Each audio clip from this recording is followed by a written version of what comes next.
নিজের সবটুকু যার জন্য ত্যাগ করছেন সেও কিন্তু একদিন বলবে, কেন করেছিলে?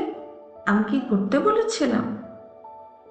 সমস্ত সমস্যায় তার পাশে থাকার পরেও একদিন কিন্তু শুনতে হবেই, আমার সমস্যা আমিই মিটিয়ে নিতে পারতাম, তুমি না থাকলেও চলতো।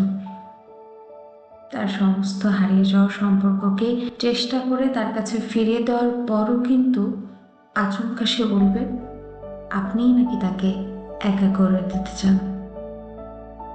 একটা দিন নিজের মতো করে চাইলেও ব্যস্ততার অজুহাত এসে দাঁড়াবে প্রাচীরের মতো। আসলে অনুভূতিগুলো মরে গেলে রয়ে যায় শুধু যুক্তি আর তর্কের পাহাড়। তখন কথার পিঠে কথা বসে, কে ভুল কে ঠিক এই নিয়ে লড়াই চলে।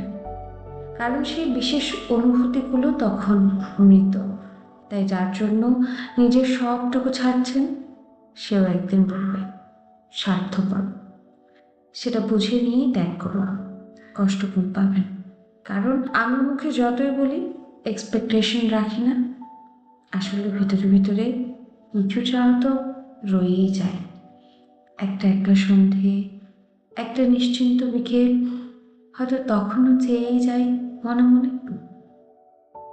তাই তো আঘাতগুলো আঘাত হয়েই আসে, আর আমরা নতুন করে ভেঙে পড়ি।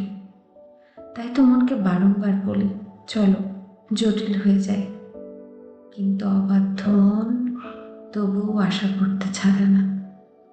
আশা থাকলে আশাভঙ্গও থাকবে নিশ্চিত।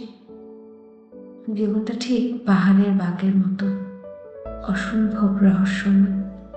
আজকে যেটাকে নির্ভেজাল ভালোবাসা মনে হচ্ছে, কাল সেটাকেই মনে হয় শুধুই বোঝাপড়া।